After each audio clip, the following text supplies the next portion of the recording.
Welcome to Financial Issues, where we join reality with truth, helping you make the most of your money by honoring God with your investments. Now listen in as we give you the practical tools and advice you need to become a biblically responsible investor.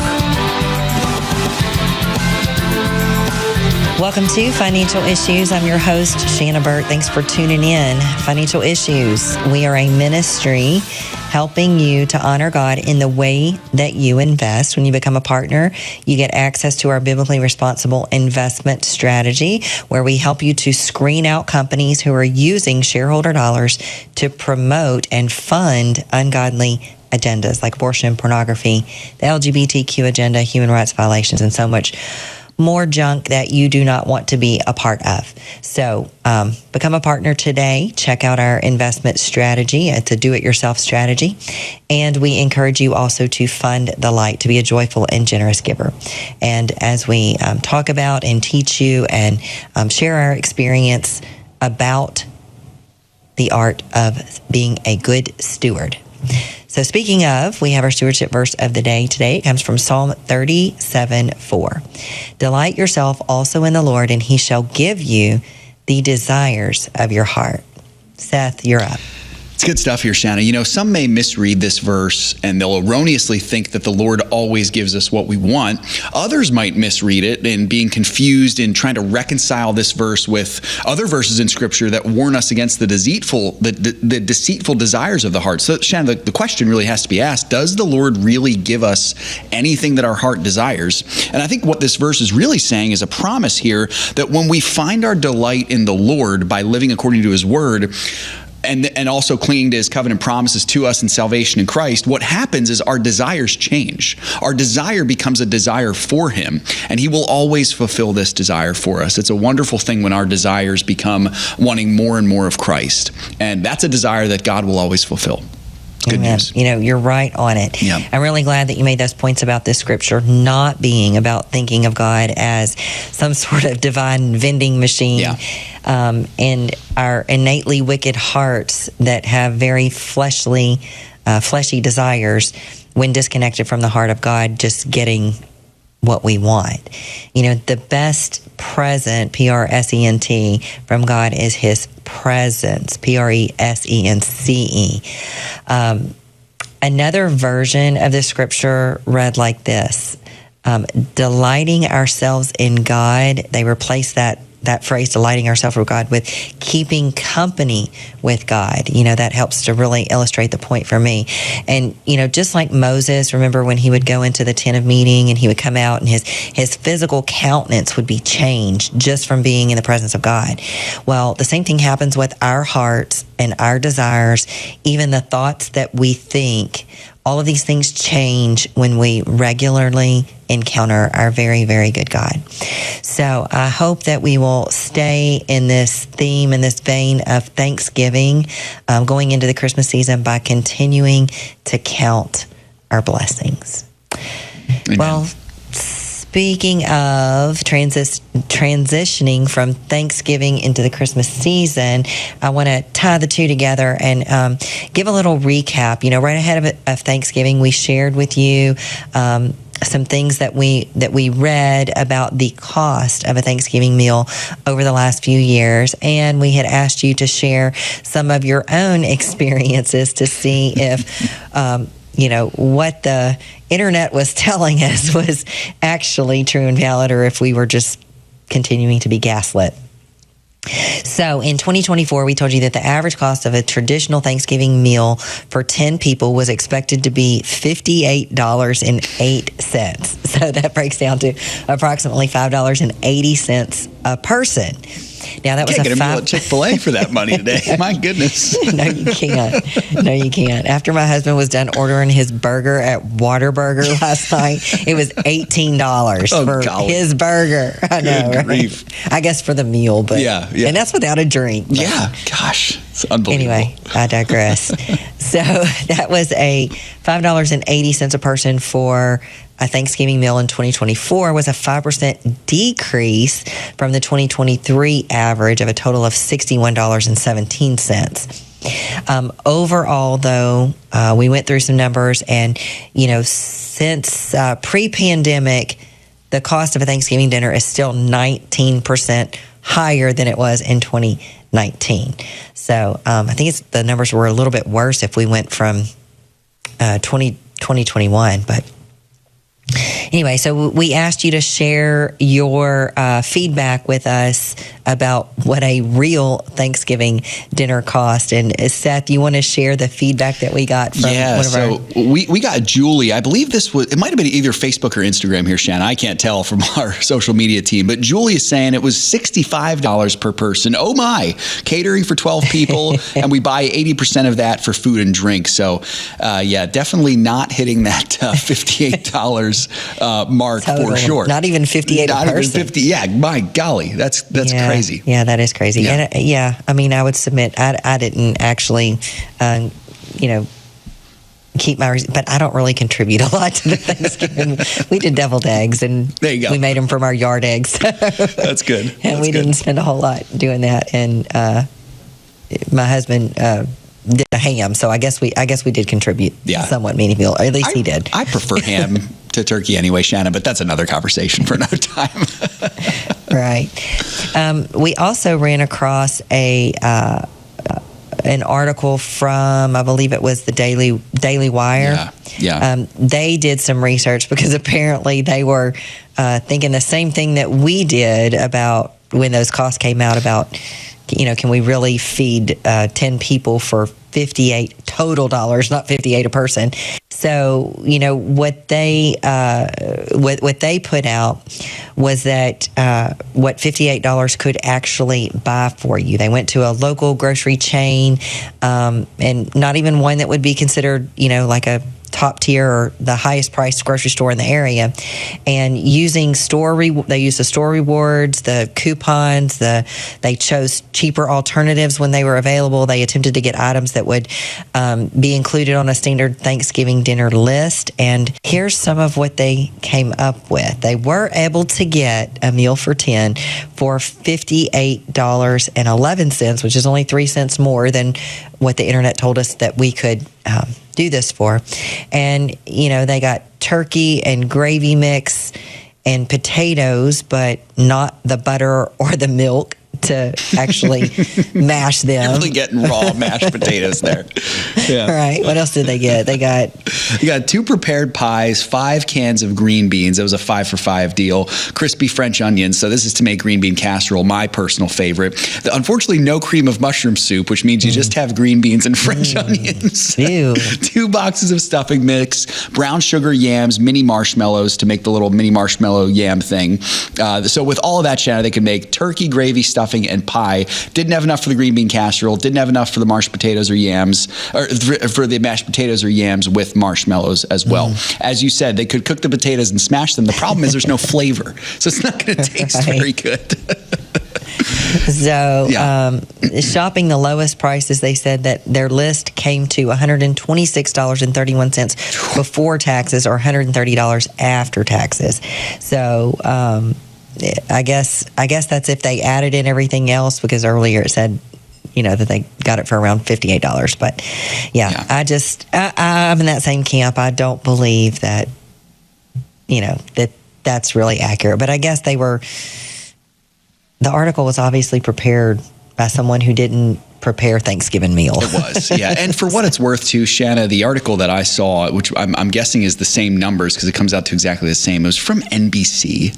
And so NBC, you think, okay, left-leaning think tank here, state-run media, as Dan used to say, probably trying to give the impression that the economy is great. And so they'll say something outrageous like this. Well, you do actual research and you realize, it's not even close. It's not even close. Absolutely. Well, I don't have a clock, so I don't know how much time we've got left, but I would suspect we got time to get to I think we have time to get to at least one question here. We've got Joseph, 31 years old, a youngster, said, I sold off all the stocks you had us to sell to gain more cash, now just sitting high on cash. I look at all the new stocks added to the buy list, but most every stock is up 50 to 100% in the year. I'm not sure if I should be buying stocks that are already up 100%. Just wondering for the strategy on this. What do you have for Joseph, Shana?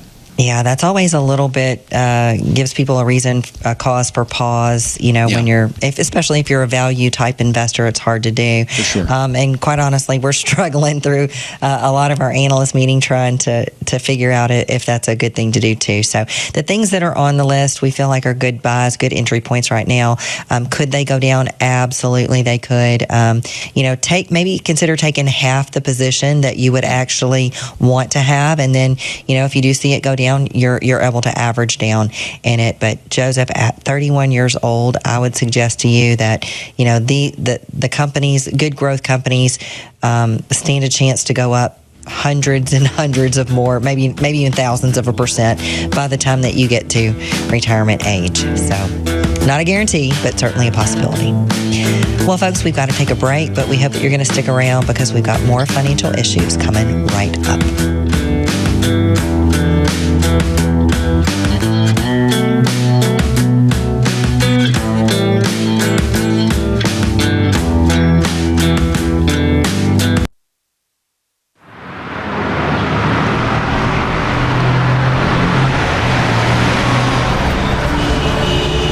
Navigating through investment options can be challenging, especially when you're determined to uphold your God-given values. Every dollar you invest is a vote for the world that you want to live in.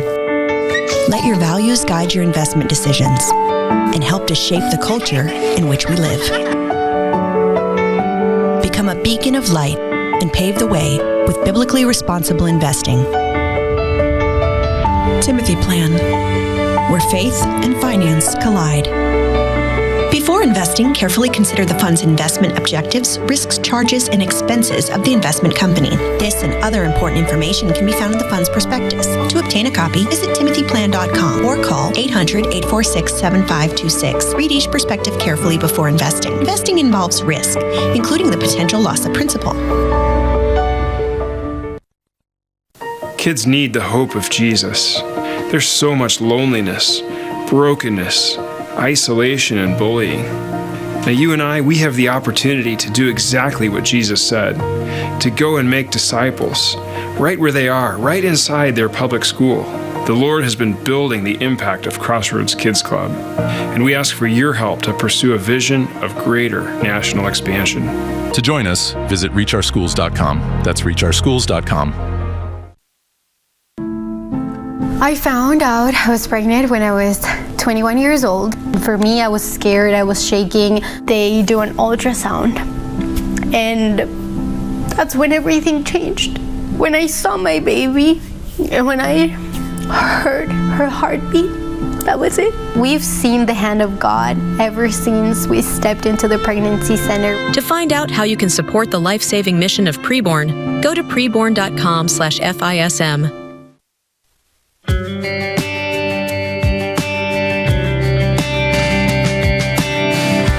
Welcome back to Financial Issues. I'm your host, Shana Burt. Thanks for tuning in. Well, yesterday was Giving Tuesday. We hope that you were encouraged to do some giving ahead of this busy or shortened, really, shopping season. So we are offering a special Christmas deal for those of you who are stumped with your gift list. If you want to, and we talked yesterday in the stewardship verse about sharing your testimony and sharing your faith with your children and your children's children, recounting all of the good things that God has done for you. So one way that you can actually put that into practice is to gift a financial issues partnership. And we're going to give you a little bit of a discount if you do it. So you can get a gifted partnership for $99, and that will get the gift recipient a full year of financial issues. So plenty of time to learn our strategy, to learn why biblically responsible investing is such a great thing to do. It is a conviction of the heart. And you actually don't even have to be a partner to learn that. You can just listen into the free part of the show and those kind of things in order to learn about biblically responsible investing. But to actually execute the strategy on your own, you will need that partnership. So we're so grateful for all of our partners who have stuck with us throughout the years, and for your feedback too, whenever you write in or call in and tell us how your experience has gone as you've been managing your investments in a way that honors God. So we're always grateful to hear those testimonies. So share your testimony with us as well. And you can find out information just by going to the website, financialissues.org, and you'll see a section there that talks about being able to gift that partnership. All right. Well, speaking of writing in and calling in, I think we've got some questions that inquiring minds want to know. We do. Let's start, Shana, with Carol, 68 years old, saying, we're partners. We plan to do a QCD, Qualified Charitable Distribution, from our rollover this month. We will be selling some of the Timothy funds. When to sell? They have a distribution this month. Do we wait for that distribution, or can it be done in the days preceding the distribution? What do you think? Okay, so Carol brings up a really good point here. Mutual funds, not all of them, but a lot of them, will distribute their capital gains and dividends at the end of the year. So mutual funds operate a little bit different than ETFs. ETFs don't have this requirement, so they don't have to do it. But mutual funds have to distribute their gains. Now, if they ran a loss, they can't distribute that. But if they have gains, they have to distribute those, even if the stock price is down. So she's asking about how to navigate that. A lot of the ex-dividend dates are in December for the Timothy funds. And so she's wondering, should she wait until after she gets the distribution, or should she do it ahead of time? I would say that it really doesn't matter a whole lot. So the X date is the date that the fund, or this even applies to a stock, the X date is the date that the fund or the stock starts trading without the value of the dividend. And a lot of times, right when it happens, the price of the fund or the mutual fund declines by just about the exact amount of the distribution. So the timing of that, I would say, doesn't really matter. I mean, you've got to do it either way, and it's in a non-taxable account, so you don't really have to weigh out those options. But I would probably opt to getting it done as soon as possible, because it gives you more time to get those distributions processed. So what happens, and I've experienced this on occasion, is that qualified charitable distribution, and I guess just for the benefit of everybody else listening that may not know what that is, when you're 70 and a half, you are qualified to do a distribution directly from your IRA to a 501c3 nonprofit organization, and then you can report that on your tax return so that distribution is not taxable. It's not added to your income. So that's the real benefit of being able to do that. So we tend to advise our clients, if it's an organization that they go to regularly, like a lot of people do these charitable distributions for their church, and they really like the idea of being able to put something in the basket, or actually physically do the act, or participate in doing the act of giving. So as long as the distribution is made out to the ministry, you could actually have it mailed to your house and deliver it yourself. Because what happens if the check gets lost in the mail, or it never gets deposited? Unless you physically check on it yourself, you ask your church, did you get it? And then they might not even know that it came from you unless you include a note on the memo line about who it was from, which is what we regularly suggest for our clients in private practice. And so either have it mailed directly, put a memo in there, and then you want to follow up and make sure that they got it. Because what will happen is, it'll still be counted as a distribution on your 1099 when you get that tax form in at the end of the year that shows how much money was taken out of your distributed from your IRA account. And then you just, like I said, you have to do the entry on your tax return showing that part was not taxable. But if the check gets lost in the mail, never makes it there, whatever happens, and you have to reissue it in the next calendar year, I mean, it all works out fine, but it just is sort of a, kind of more of an inconvenience than anything else. So and it can be a little bit messy on your tax reporting. You just have to remember, which year you reported it for and everything. So I would opt to getting it done sooner rather than later so that the distribution has time to make it there and you have time to check to make sure that it got there before the end of the year. Nice, Shana. That's great. James is up next. He's 65 years old. James listens to us almost every day on Apple Podcasts. So, James, great stuff there. Glad you found us there. He said, I just read in the news about something called a high-interest savings account. They're basically a savings account that is less liquid than an ordinary savings account so they can generate the extra income. Do you know if they will be FDIC insured, and will they be safe enough to park emergency cash, for example, covering a car repair or appliance maintenance? It's a good question from James. Shana, what do you think? Right. So, I guess some would and some wouldn't. It depends on where you're getting it from. So if it's a high interest savings account at, let's say, a credit union, a lot of credit unions are not covered by FDIC insurance. They're covered by a different kind of insurance. So you would really want to inquire with the financial institution that is offering the high interest savings account as to whether or not it is covered by FDIC coverage. And then the second part of that question, is it safe enough to park emergency cash?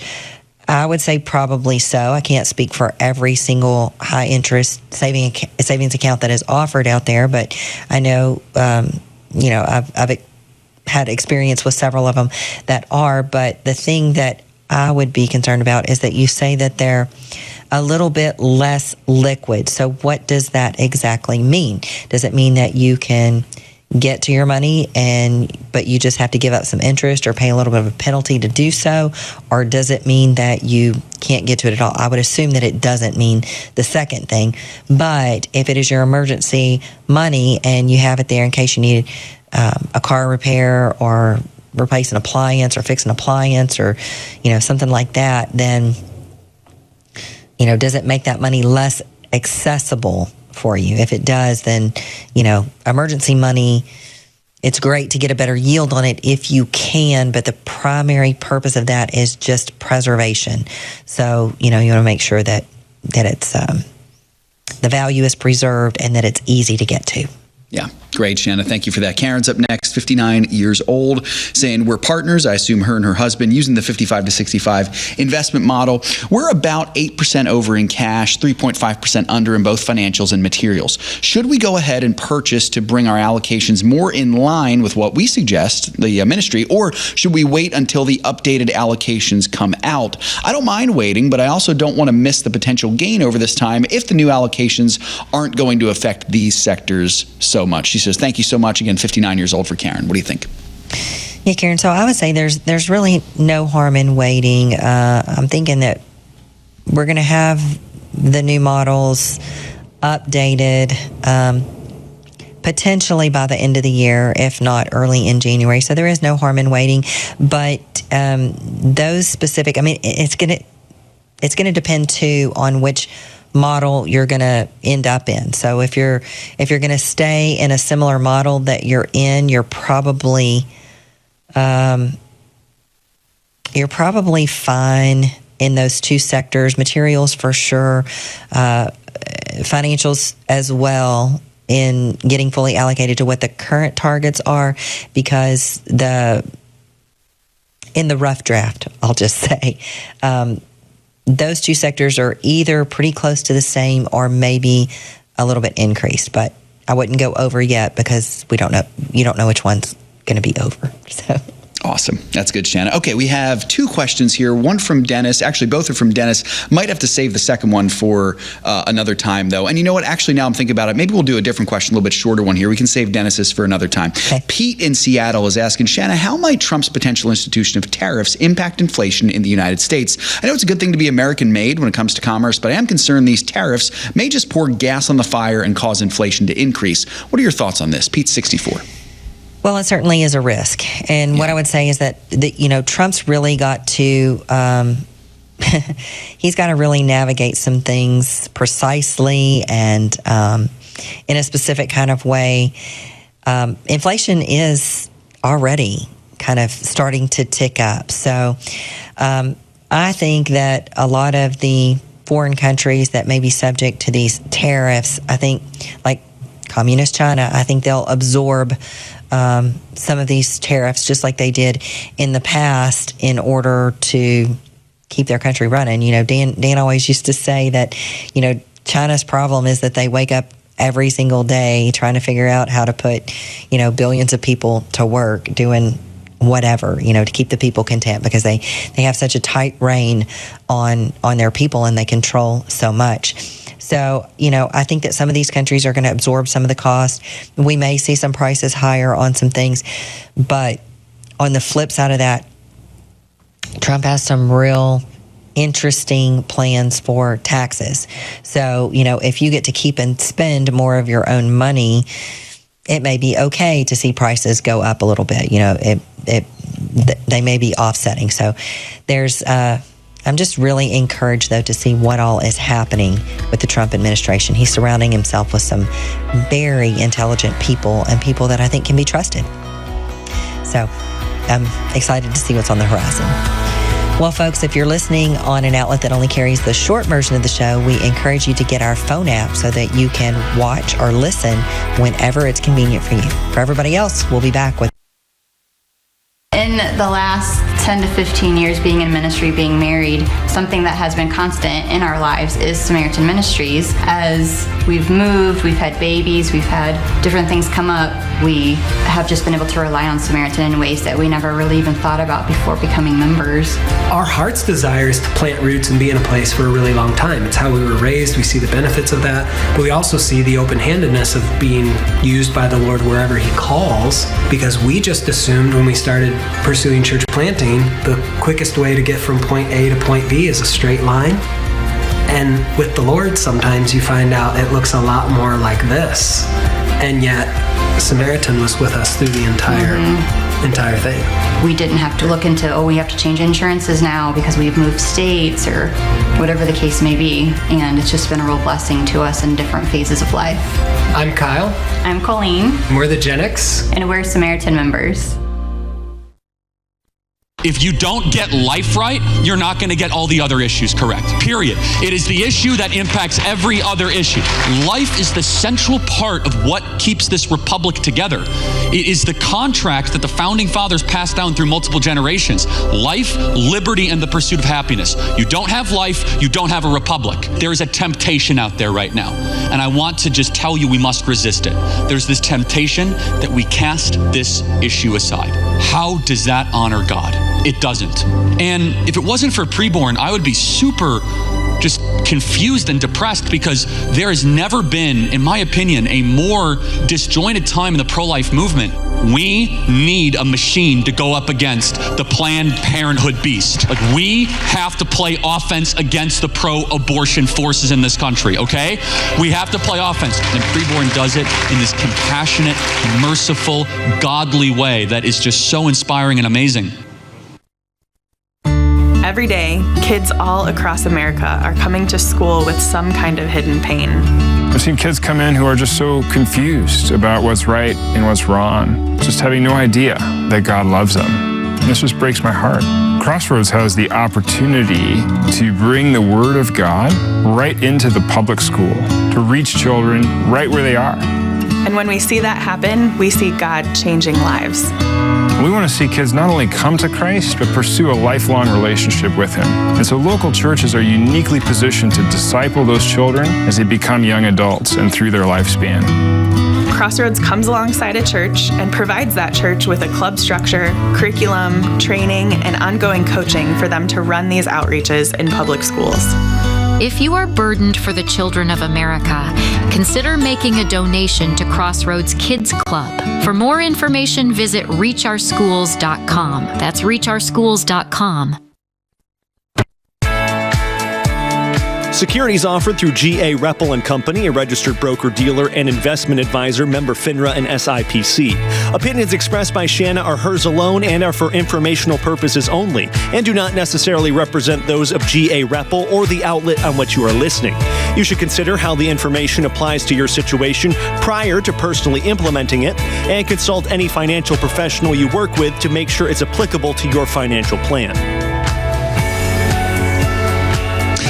Welcome back, folks, to Financial Issues today. Great to be here with you. I'll be taking you the rest of the way here for the show. You heard Shana just mention this briefly, but I do want to remind you now is a great time to consider gifting a partnership to someone that you love. If you're looking for a stocking stuffer, if you're looking for that extra Christmas gift, if you want to give someone a gift that really can bless them beyond just receiving it on Christmas Day, but something that they can benefit from throughout the whole year, gifting an FISM partnership is the way to do it. And you can do that for a discounted price, $99 for the month of December. If you purchase that partnership for someone else, you'll get it for $99. It's a great deal. So do that today, financialissues.org/gift-a-partnership, financialissues.org/gift-a-partnership. Speaking of gifts, it's always a gift when my friend Sam Case joins the show. Sam, yes, good to have you. And I believe the correct Christmas terminology about the partnership is it's the gift that keeps on giving. That's right. That's what we always say. That's actually the dictionary definition of the gift that keeps on giving is the Financial Issues Partnership. Look it up. You flip to the page, you see a little picture, and it says only $99 now for the next month. We should petition to have that included in Webster's dictionary or something. No, that's good stuff. No, in terms of other gifts, obviously, it's always a gift to have headlines with Sam here, and we've got some doozies today, don't we, Sam? We do, and speaking of gifts, it looks like President Biden gave quite the Christmas gift to his old son. We did not plan that, by the way. No.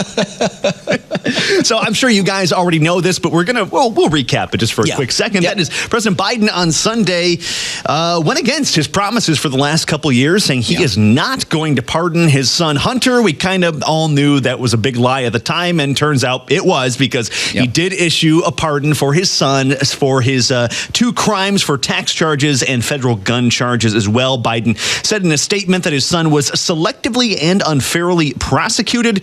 In case you don't remember, in June, Hunter was convicted for lying on federal gun applications about being on drugs. And then he also, in September, he pleaded guilty for failing to pay $1.4 million in taxes between the year 2016 and 2019. By the way, this pardon doesn't just cover that. That's the explicit stuff that it covers, but it's also rather sweeping in nature, because it also covers crimes that Hunter, quote, committed or might have committed going back to 2014. Now, you might say, gee, what's so special about 2014? Well, my friends, that is the very year that Hunter Biden joined the board at the Ukrainian energy company Burisma, and that, of course, is the heart of the ongoing allegation of the Biden crime family, the Biden influence peddling. That goes back to the board of Burisma, saying that that's where most of that influence peddling took place on that board. So it does look like Biden is trying to cover his tracks there as well, and pretty blatantly, I might add. By the way, Donald Trump, and along with the rest of the Republicans, they're pretty peeved about all this. Donald Trump slammed the pardon on Truth Social, saying, does the pardon given by Joe to Hunter also include the J6 hostages who have now been imprisoned for years? Trump then called the pardon an abuse and miscarriage of justice. Boy, interesting stuff, Sam. Thank you for that. First of all, just quickly here, you mentioned the whole thing with Burisma. Boy, that does connect to today with this war, ongoing proxy war we've been seeing in Ukraine, funded in many ways by the Biden administration to continue ongoing there. So just interesting, those connectors there, as we've been dealing with this war now for almost 3 years here. But you know what, Sam, that was something real interesting too at the end that you said there. Trump, obviously, I mean, he's exactly right. Will we pardon, like a bunch of different people? The January 6th hostages, they've been in prison for years, as Trump said. It's very fascinating. I think Trump's exactly right. It's an abuse and miscarriage of justice for sure. Yeah. If anything, and this is we were talking about this in the break here. We're not like angry by this, Sam. It's kind of expected. I mean, it's not a surprise, right? Like, oh yeah, I saw so many conservatives getting worked up about this on Twitter, and sure, in a vacuum, this is a big deal. I don't want to minimize it. Actually, I don't want to say that it's not a big deal. But as far as like, can I get myself emotionally worked up about it? No, because I pretty much knew Joe Biden was going to do this to begin with. Exactly. He's been pretty corrupt up to this point.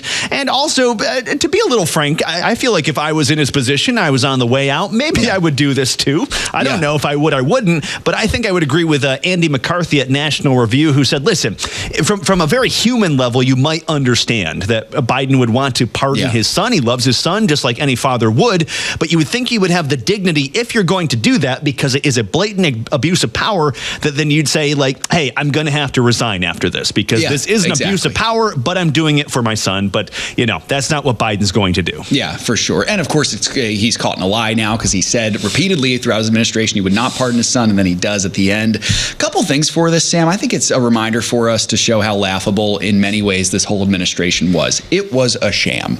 It was a sham. And I say that with all due respect. I'm not trying to personally attack the Bidens or anything like that, but there was a two-tiered system of justice in our country for the last 4 years. There just was. And the hope is that with the new administration, there will not be a two-tiered system. There will be a one-tiered system where everyone really is under, you have the picture of Lady Justice and the equal weights, and she's blindfolded.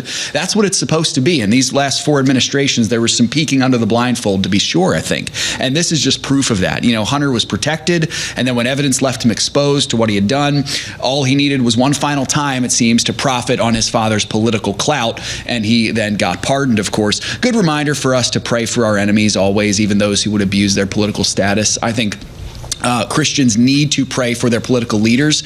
We also need to pray, as tough as it is, for our political enemies too. And then a further reminder that even when human justice fails, and it will, and I think this is an example of that, the justice of God does not sleep.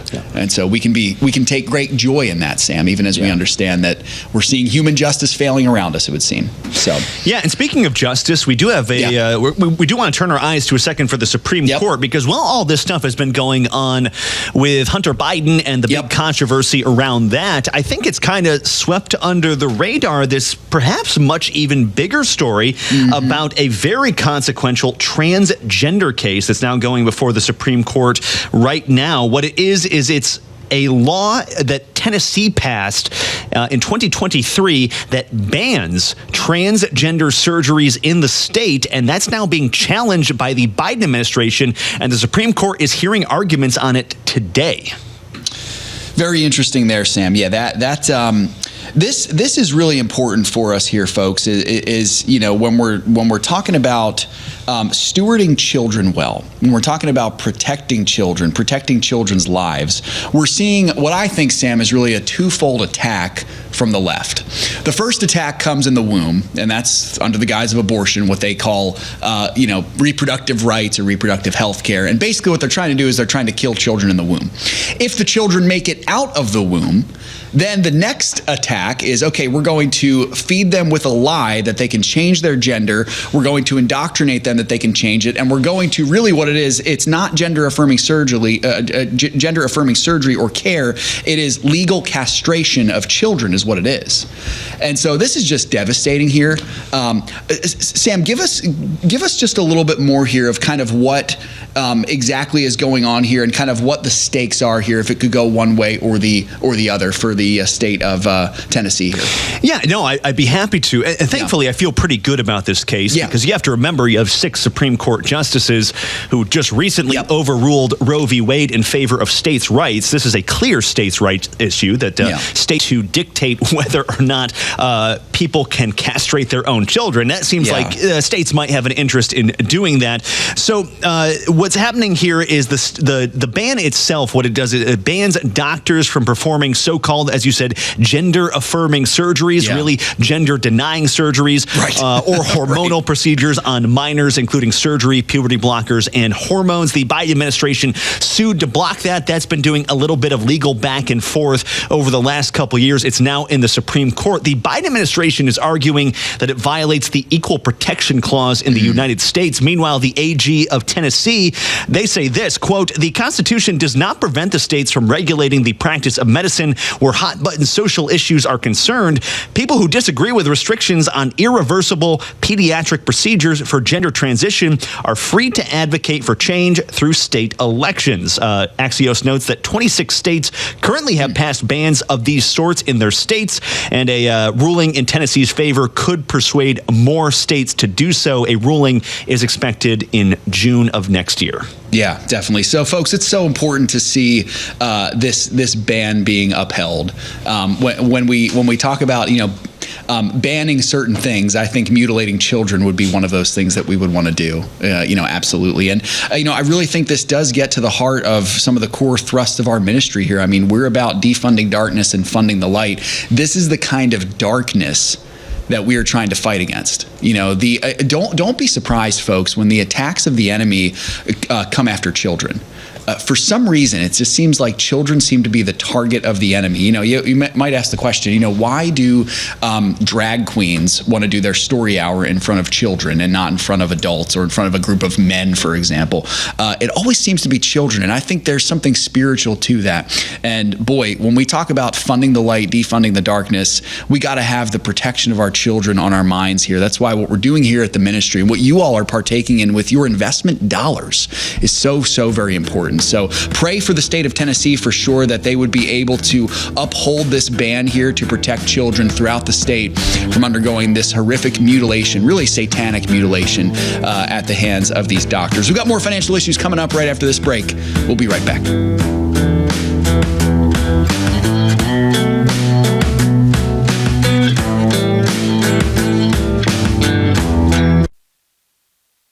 It's a challenging world that we live in right now.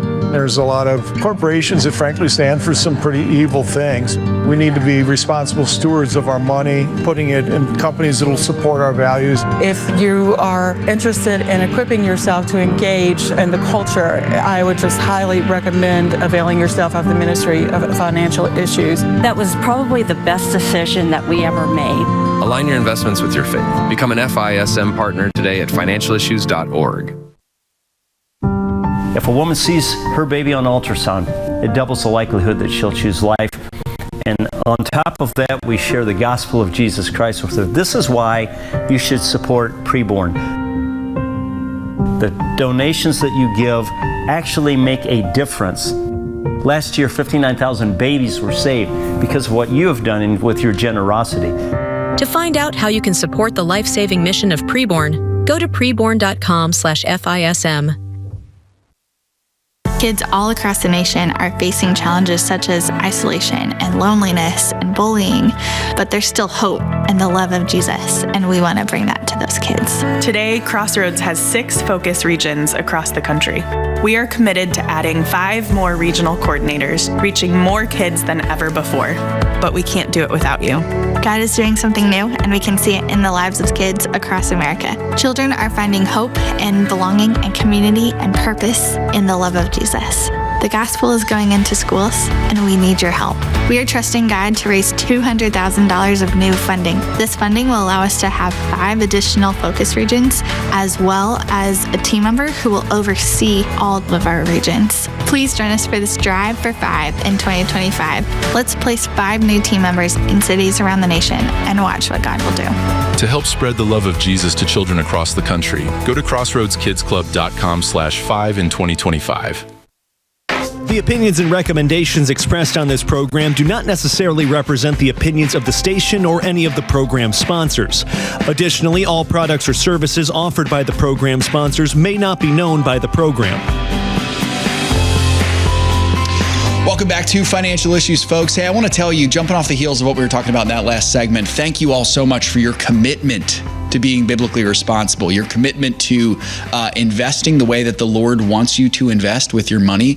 I hope you realize the impact that you have there for the protection of children. We talk about Preborn, we talk about Crossroads as well. We mentioned in that last segment there, this trans ideology that's resulting in the mutilation of children as young as toddler age at times. This is being force-fed to children in public schools. It just is. And so Crossroads is right there. Crossroads Kids Club is in the fight, standing in the gap for children in public schools to combat the lies with the truth of the gospel through their after-school programs. And so just like Preborn is doing that for the unborn, Crossroads is doing it for elementary age children in public schools. So if you're interested in learning more about Crossroads Kids Club, our new sponsor, you got to check them out. ReachOurSchools.com is the place to go for Crossroads. That's ReachOurSchools.com. Folks, for the remainder of this week, in terms of the economic calendar, later today, Fed Chair Jerome Powell is going to speak. That's always going to be a little interesting, so you keep an eye on the markets there, what they end up doing one way or the other. Thursday, we get initial jobless claims as usual, and then Friday, we get the non-farm payroll numbers and unemployment rates. So a bit of a jobs-heavy week here, along with Fed Chair Powell, of course, we'll be speaking to, as we had just mentioned there. All right, Sam, we've got some more headlines to get to here, something that we're talking about frequently on the show recently. We're Team Doge, as it were, yes. Right? That's not the cryptocurrency per se, but although it does have a little bit to do with meme lording, which we enjoy. But Doge, and so does Elon. That's exactly right. Yeah. He was adamant about that. So. He's like, we are going to call it Doge. There was something purposeful of that. Doge, of course, being the Department of Government Efficiency, which will be headed by Elon Musk and Vivek Ramaswamy. They've got their work cut out for them, Sam, when they start up in about a month and a half. What can you tell us about some of this? So yeah, and Shana was talking about this a little bit earlier today. I do highly recommend, if you're on X or Twitter, whatever you want to call it, do follow the Doge account, because every day they're publishing new articles, new posts about all the garbage that the government has been spending for years. Most recently, they were going after the NIH, the National Institutes of Health, spending $1.8 billion studying racism, more specifically systemic racism. And shock of shock, Seth, most of it actually doesn't have to do with healthcare one bit. I do want to give you just a couple of these things that we're dealing with here. $125,000 on examining anti-racist healing in nature. I'm not sure if the nature is healing from the racism, or if perhaps if you've experienced some racism, is the nature you can go into nature itself? and heal from it. I'm not really sure what that is. $151,000 on perceived racism, cardiovascular disease risk, and neurocognitive aging. So that one, at least on the face of it, seems to somewhat have to do with healthcare, but some of it really doesn't at all. For example, $711,000 on promoting color-brave conversations in families, a public health strategy to advance racial equity, and also $680,000 on illuminating the role of historical structural racism in the neighborhood. That's it's almost like you just have to laugh at this. It leaves you speechless. It really does.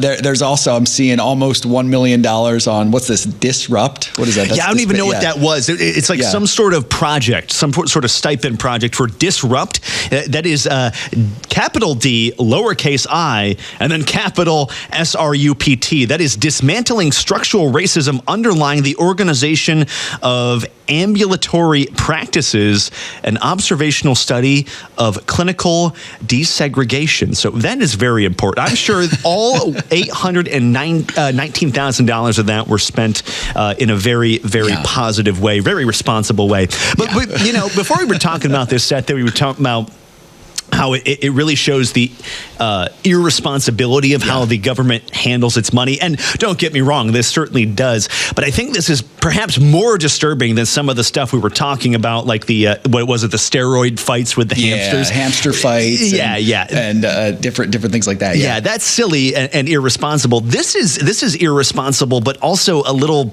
I would think, malevolent, because it shows a level of ideological corruption here. This isn't just being used to fund stupid nonsense. It's actually being used to fund a left-wing agenda that's undermining actual medicine. You're exactly right, Sam. I mean, this, and hopefully, folks, you can see some of the uses of language here. One of the kind of the buzzwords of the far left-leaning neo-Marxist has been talking about racism and racial equality and racial equity.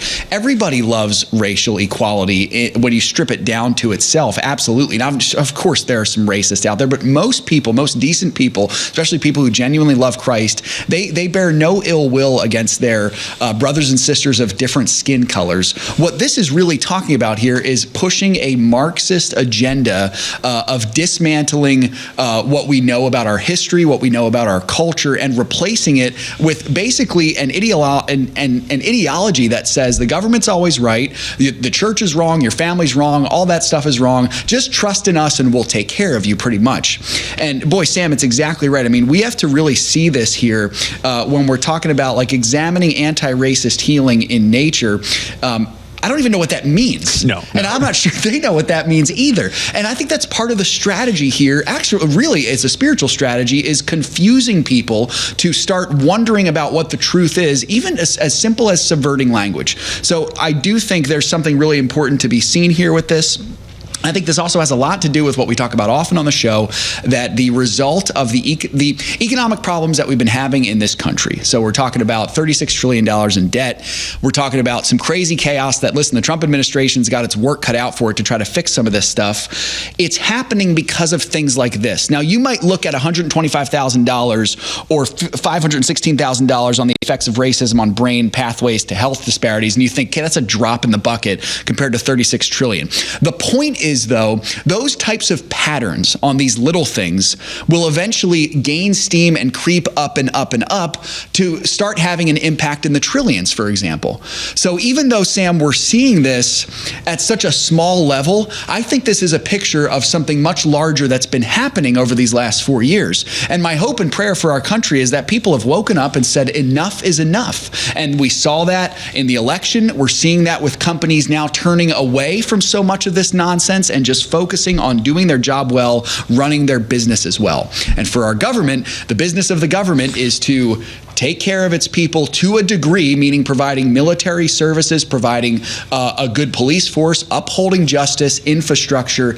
And that's really it. I mean, Sam, do you think of any other good uses of government other than those things? I mean, those really seem to be the main points, too. And I want to add to what you said, too, about the adding up, because it's not just about the monetary consequences of this as well. It's also about the social consequences, because you're 100% right. This stuff, it infects the culture in a way, and a lot of the purposes of it is to pit American against American, so that they can't trust each other anymore, and you ultimately have to rely on the government. I mean, the name of that one study was Disrupt, and we even saw this with Black Lives Matter back in the day, where they said one of their main goals was to disrupt the family. That was actually in their charter as something that they wanted to do. So that's part of the problem, too. It's not just chipping away at the economic security of the country with wasteful spending, it's also chipping away at the social infrastructure of the country itself.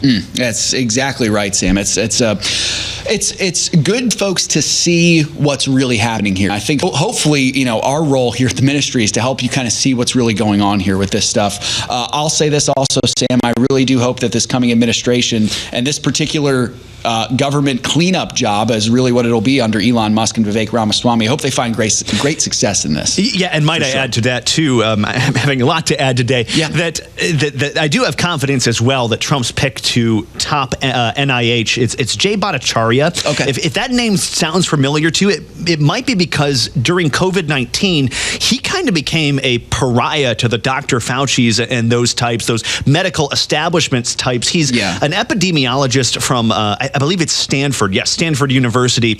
And he authored the Great Barrington Declaration. He was one of the co-authors of that. And what that was, it was a document signed by him and several other doctors saying that what we're doing with COVID is completely wrong. We should not be shutting down the country. That's just going to be damaging us. What we should rather be doing is trenching out the infections to deal with young people first, so that way you get herd immunity and you don't have to destroy the country. And for that, he was basically crucified for it. Now he's going to have some real power to implement some of those more common sense practices at the NIH. Yep. Very good stuff there. So hopefully we can see some more of that common sense coming back here. Sam, let's close the show on somewhat of a high note here. We saw a surge in Bible sales this year. That's pretty good news. Yeah, this is pretty cool, right? Yeah. I don't want to be a complete downer here. That is, U.S. Bible sales were up 22% year over year in October. You have to imagine quite a bit has to do with the election and all of the turmoil going on overseas. Had quite a few wars, the one going on in the Middle East as well as Ukraine. So a lot of turmoil there.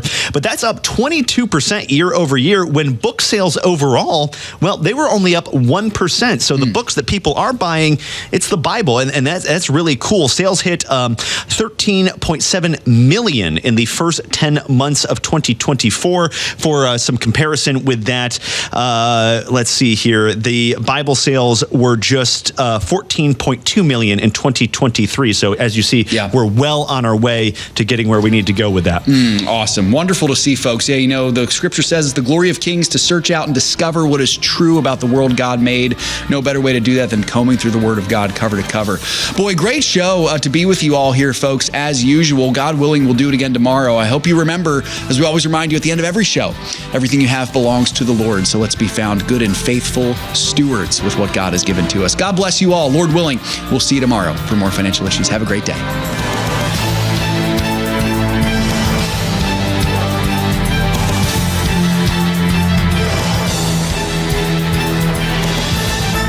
If we ever forget that we're one nation under God, then we will be a nation gone under. Thank you for joining us. This has been an FISM production.